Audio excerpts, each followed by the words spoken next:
If you're an author or plan to be one, get excited because this podcast is for you. Book Marketing Mentors is the only podcast dedicated to helping you successfully market and sell your book. If you're ready for empowering conversations with successful marketing mavens, then grab a coffee or tea and listen in to your host, international best-selling author Susan Friedman. Welcome to Book Marketing Mentors, the weekly podcast where you learn proven strategies, tools, ideas, and tips from the masters. Every week, I introduce you to a marketing master who will share their expertise to help you market and sell more books. Today, my special guest is Mark Herschberg. He's the author of the Career Toolkit, Essential Skills for Success That No One Taught You, as well as the creator of the Brain Bump app. And I know we're going to find out more about that. Educated at MIT, Mark has spent his career launching and fixing new ventures for startups, Fortune 500 companies, and academia. He's developed new digital media, online marketplaces, new authentication systems, as well as tracked criminals and terrorists on the dark web. Mark helped create MIT's Career Success Accelerator, and he's been teaching there for over 20 years. Mark, what an absolute pleasure it is to welcome you to the show, and thank you for being this week's guest expert and mentor.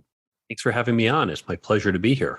Mark, branding is one of the key topic for you, and I know you and I were discussing prior to this interview about branding that you did on your book cover. Let's start off there and then we'll inch our way into more in-depth discussions. When I looked at book cover design, there's a lot of articles on there about what colors to use and how to think about. And that's great and it's useful, and do take that advice. But what most people don't take into account when designing a cover is their overall brand. What your audience likely already knows is that your book is not your main revenue source. You're not making millions of dollars from your book. Your book is one component of your larger business, which might be consulting, coaching, other types of products. And it's important to make a brand consistent cover that's consistent with your larger brand. When we created my book, we looked at lots of different concepts. And the one we went to is the one you can see that I'm sure if you look on Amazon, you'll find it. We have an iconography. We have 10 little characters. They look a little bit like clip art. They are each demonstrating one of the 10 skills in the book. So my book covers topics like networking, negotiating, leadership, communicating, common business skills. Each little icon represents one of those. Now, it's not just that we put it on the cover. We have it on the cover. We have it starting each chapter.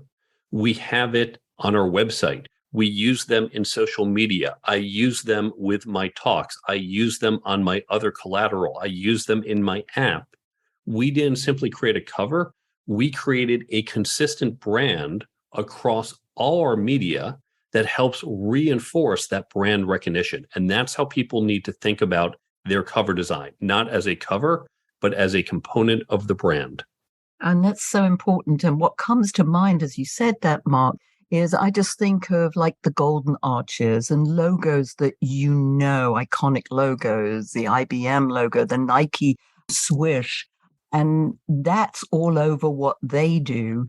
So here, what you've done, if I understand you correctly, is that you've created a brand and you're using it consistently with everything. So when I see those little icons, I'm like, oh, yes, that's Mark Herschberg. Is that correct? That's exactly right.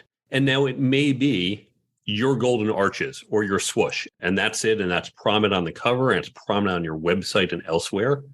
In my case, while we do have these 10 initial different ones, but they are all consistent, you'll start to recognize, oh, that's one of Mark's icons. We had 10 in the book, but for the blog on my website, we started to expand to other topics we didn't cover in the book. No problem. We just add similar icons, ones in the same style, to cover some of these other topics. And in fact, When you go to my website, instead of just clicking the topic name, you'll actually click the icon to get there. So we created one that happens to be extensible. You may or may not do that, but you do want to be brand consistent across all of your channels. Yeah, that's so important, that consistency. I love that. Now, I am like itching to ask you more about this app that you created, this brain bump. I'm like wanting to say brain dump, which of course comes to mind, but it's the brain bump app. Talk to us about that. What's the thinking behind that? Is that something we should have? If so, why? Absolutely. In the future, all nonfiction books, or at least business and self-help books, really need an app component. We can get into philosophically why that is, but let's talk practically. One of the things I have learned from years of working in media, technology, education, is that people will read a book, and as soon as they finish that last page, they start to forget. A week or two later, you've probably forgotten most of what you've read in a book. I take notes on my books, but it doesn't help that much. I never go back and look at them. Well, this is terrible because I want my audience to remember the content. I want to help them do that.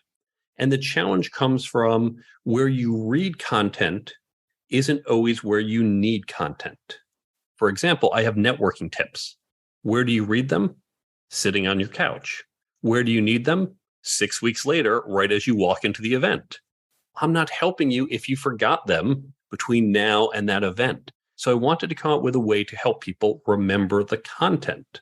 What I realized is spaced repetition is one proven method for how people retain things. That's a fancy word for use flashcards or crack open the book again before the test. We came up with the idea of taking key points out of a book, putting it into the app, having them on little cards. So think like flashcards, but without a Q&A. So someone can pull up the content as needed. As you walk into that event, you say, oh, I need those networking tips now. You pull it up, you go to the networking tips, and you've got them right there.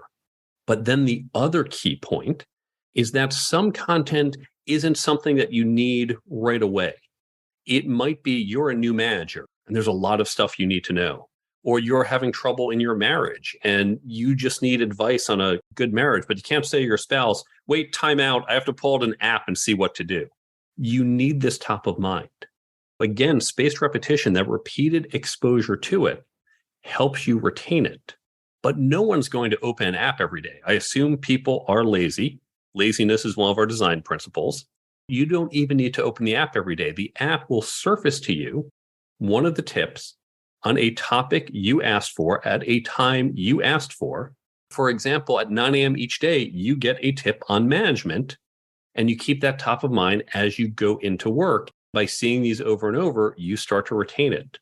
You might set another tip at 6 p.m. for how to have a successful marriage. So you get the content when and where you want it. It inverts the social media model, and we can talk about that in a moment.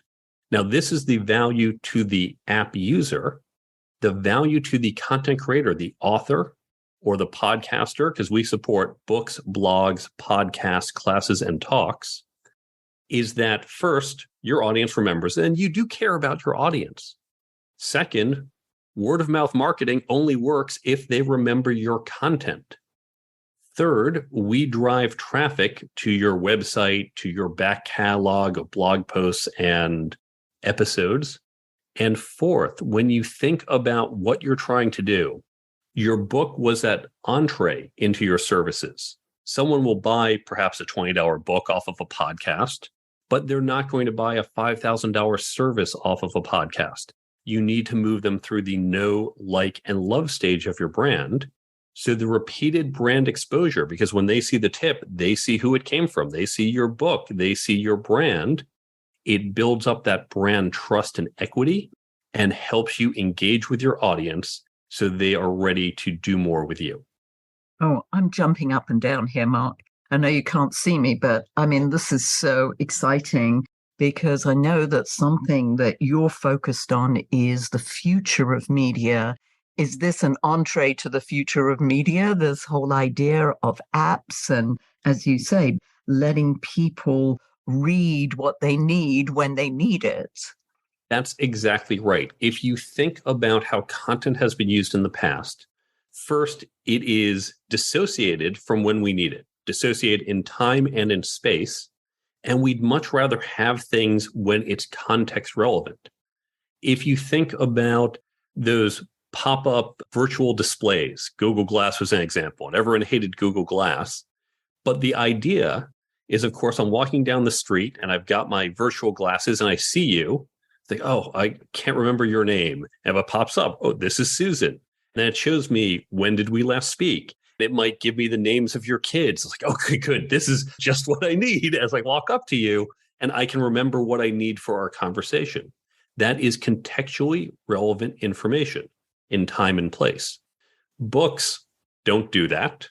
Videos don't do that. Even though in theory, well, I've got my phone with me and I can pull up that ebook or I can pull up that podcast episode. It's not designed for that. It's a hassle.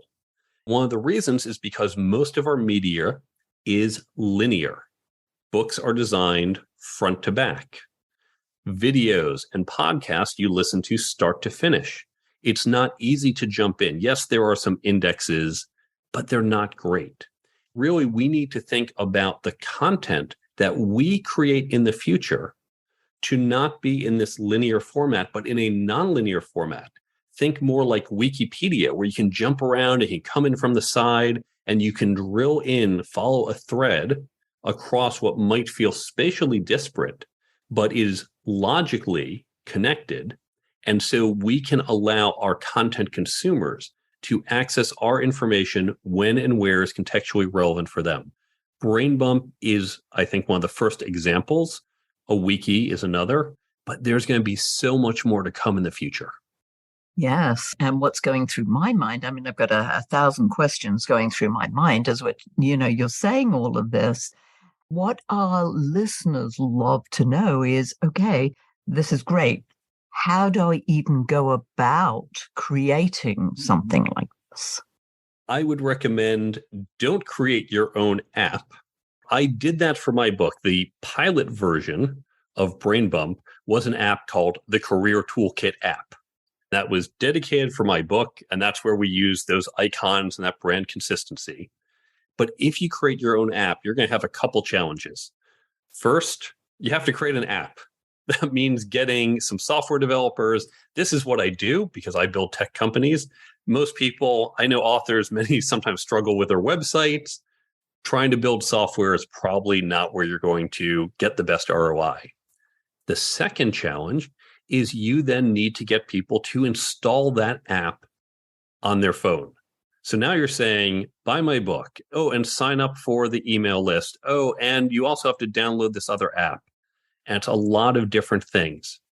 If you remember back to the early days of ebooks, each book had its own app, which was basically just a PDF file wrapped in an app. But no one wants to install 100 different books on their phone. You don't have to. You get a reader, you get Kindle, you get Nook. Okay, great. Now I can put any book I want in there. And that's what Brain Bump does. It's the same thing. Brain Bump is that container that lets us take content from any book, blog, podcast, class, or talk and put it in there. So it's less technical work, but then also you get that network effect. Because one thing we know, when I advertise my book to my audience and say, by the way, if you want to remember this, go download the app, go find my book there.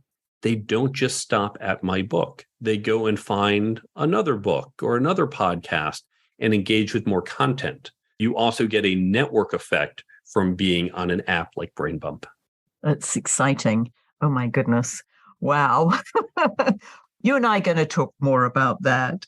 Let's look at that in relation to content marketing, because I know that content marketing is big in terms of getting exposure, not only in the media, but on social media and getting your name in front of people, getting your expertise in front of people. When we're joining this idea of the future of marketing and branding, how does this work? How would we look at content marketing as we're looking into the future? What's that crystal ball saying?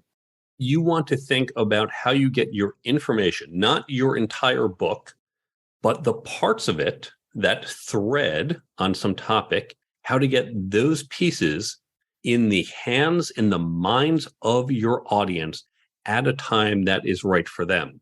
So you want to really think about chopping up your book. Yes, you're going to put it all together and you're going to bind it nicely and you'll have it packaged as a book, but also think about ways your book can be used in a nonlinear fashion. In mine, for example, I have 10 chapters, 10 skills. I say, well, you don't have to read this front to back. Jump right into chapter 8. Learn all about networking. And then put it down and come back a few months later and read about leadership. And you can read it in a nonlinear order. Now, not all books work that way, but recognize that people will certainly at times go back to your book in that way. But now also recognize when you take your content, whether it's in book format or other formats, think about the engagement and think about the tools. It turns out social media is terrible for many thought leaders. Social media is horrible. We do it because there's no better tool. Now, here's why it's bad. First, if you're a thought leader, well, you're not very visual. Instagram is great if you're a model or a chef. Not so great if you have ideas. You can share a quote, but still it's not as pretty as a model or a really fancy cake. But here's the other problem.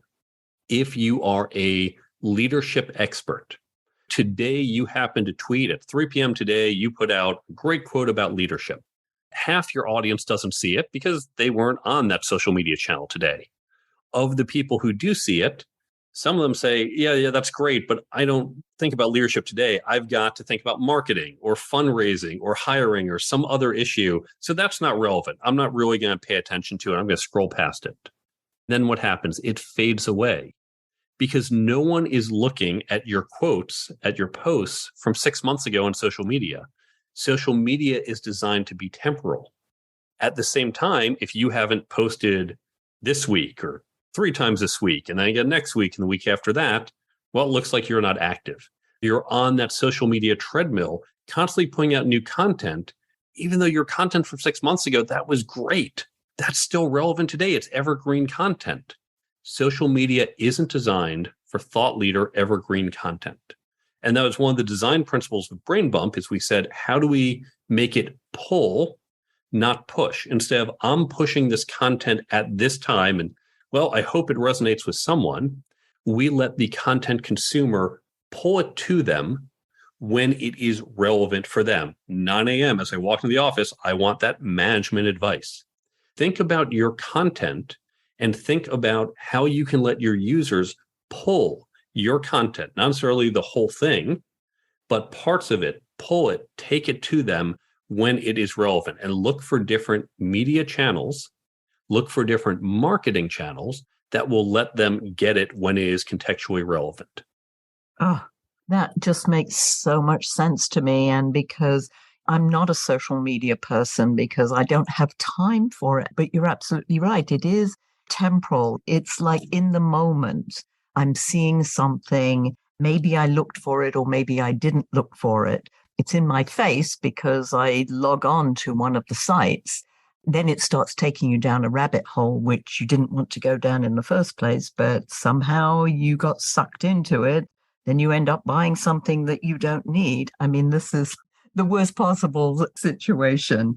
But now, when you look at your book, and I love the idea of cutting and dicing and slicing, and this is what I work with many of my clients doing, is like take one piece of material and how can you use it in many different ways.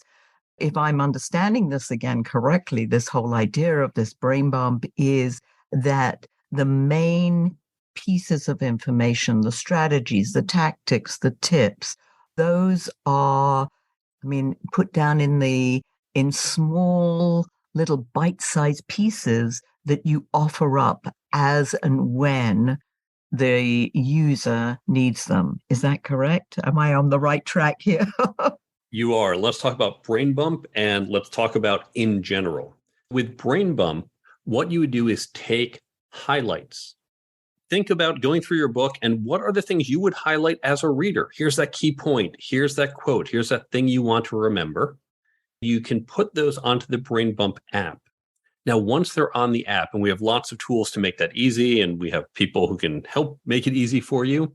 Once your content is on the app, the great thing is you don't have to post every day. I've got all the tips from my book there, and that's it. I'm done. I don't have to think about, I haven't posted in 3 weeks.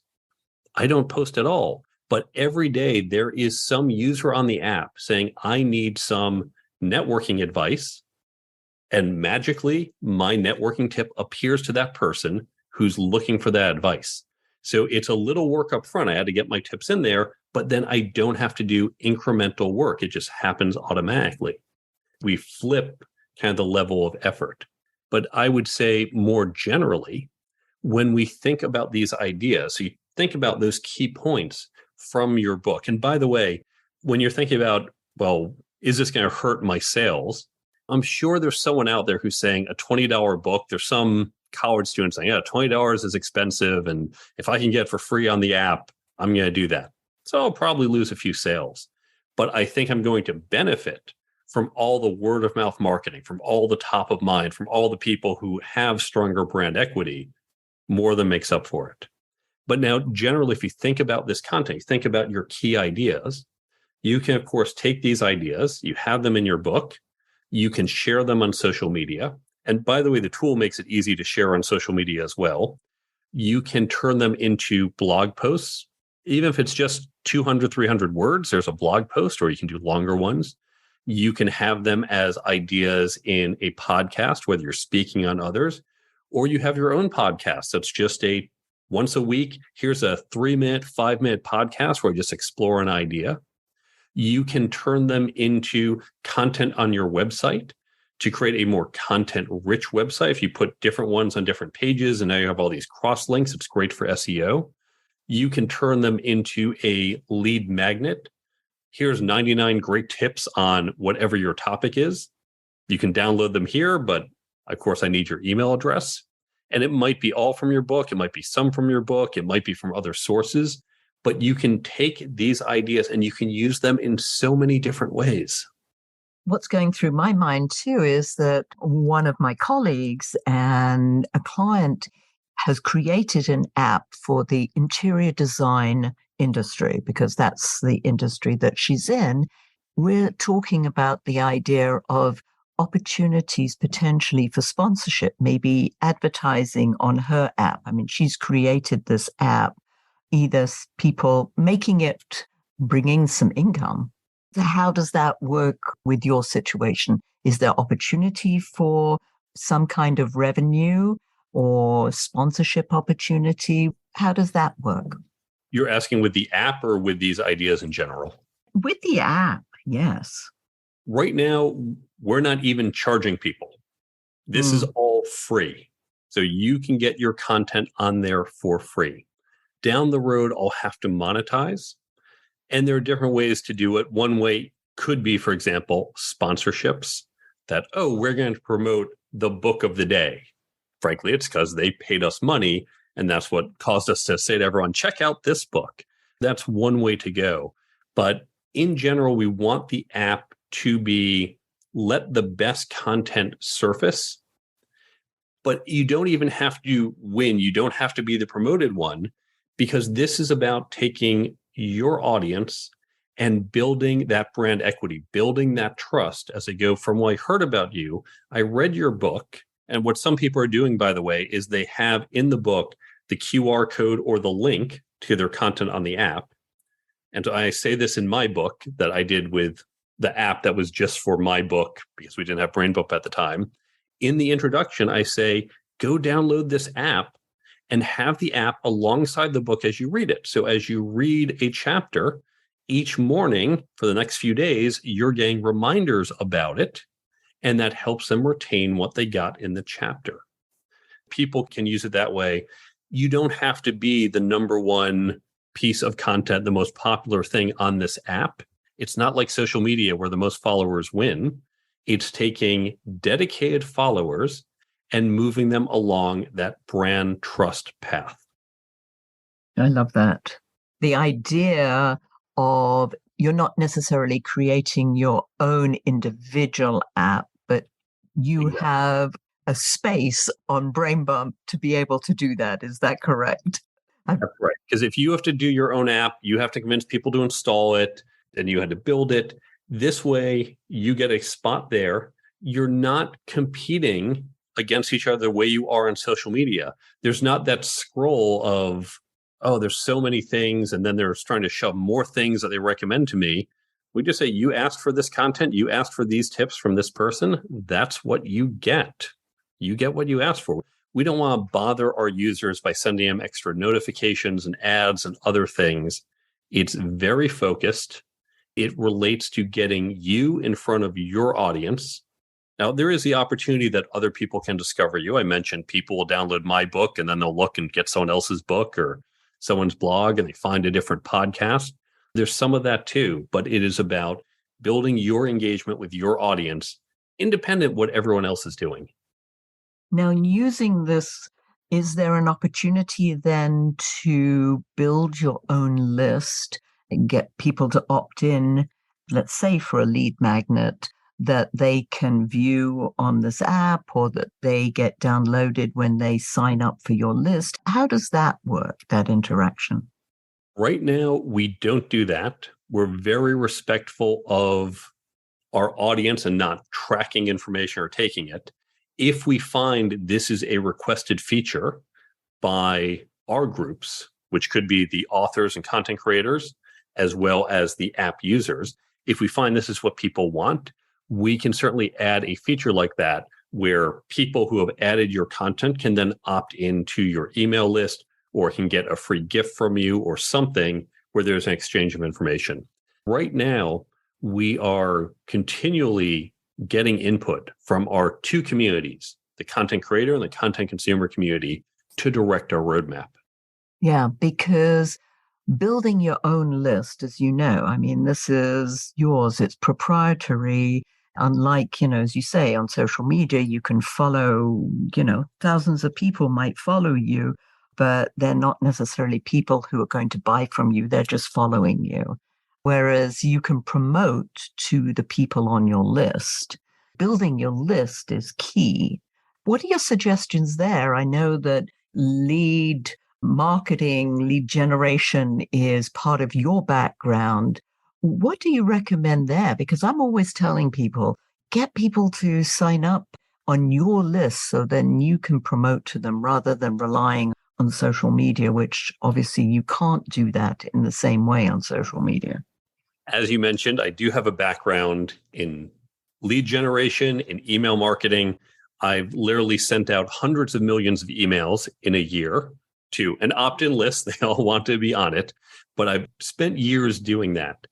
I am skeptical of email marketing. Now, email marketing works. Social media works. I'm not saying don't do it at all, but the same issue I brought up with social media applies to email marketing.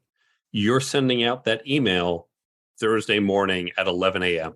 because that's your best guess as to when to send this. We know half the people, busy day, they have a lot of emails that morning, they didn't even open your email. And then of the ones who did, they might look and say, yeah, this isn't what I'm focused on today. Just like with social media, how many people say, oh, let me go back to that email she sent 3 months ago and read it. I'll occasionally start things thinking I will, occasionally, but hardly ever do I go back.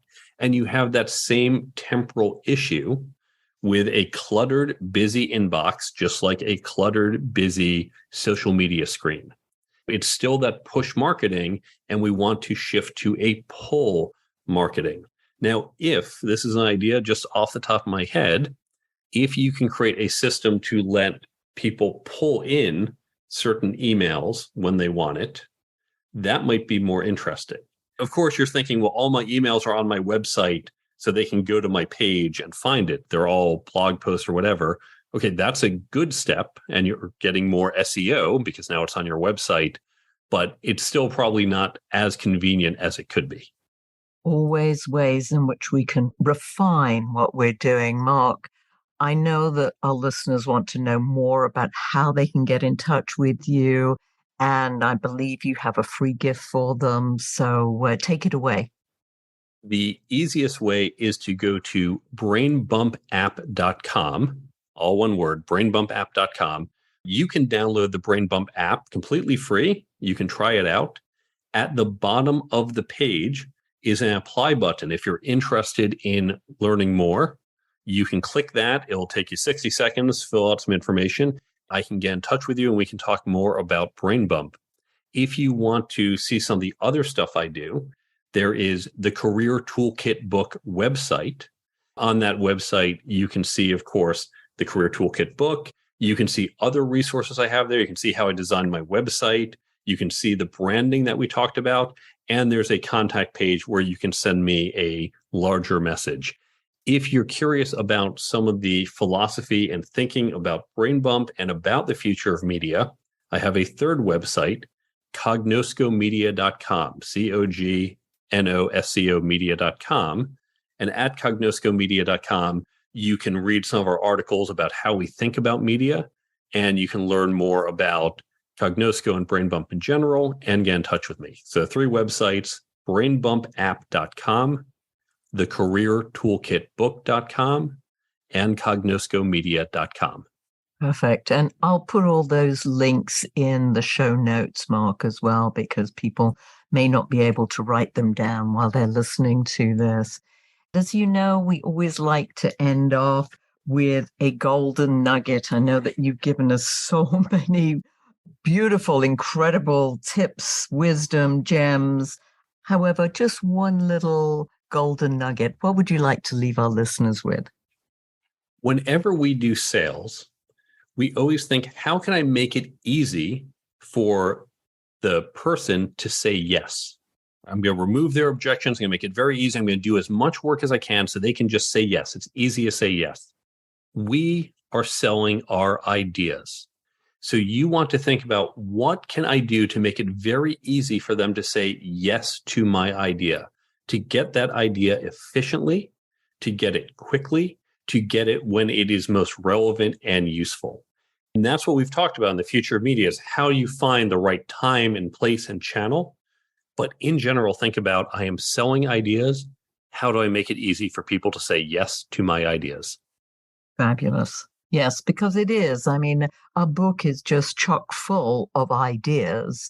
It's a matter of which ones are relevant when. And so this is beautiful. And thinking about media and content marketing in just like a whole different way, seeing into the future, because, where there's going to be less competition, at least in the beginning, until everybody else jumps on the bandwagon. So, Mark, thank you for sharing all this great wisdom. And listeners, if your book isn't selling the way you wanted or expected it to, let's you and I jump on a quick call together to brainstorm ways in which you can ramp up those sales, because you've invested a whole lot of time, money, and energy, and it's time that you got the return that you were hoping for. Go to brainstormwithsusan.com to schedule your free call. In the meantime, I hope this powerful interview sparks some ideas that you can use to sell more books. Until next week, here's wishing you much book and author marketing success.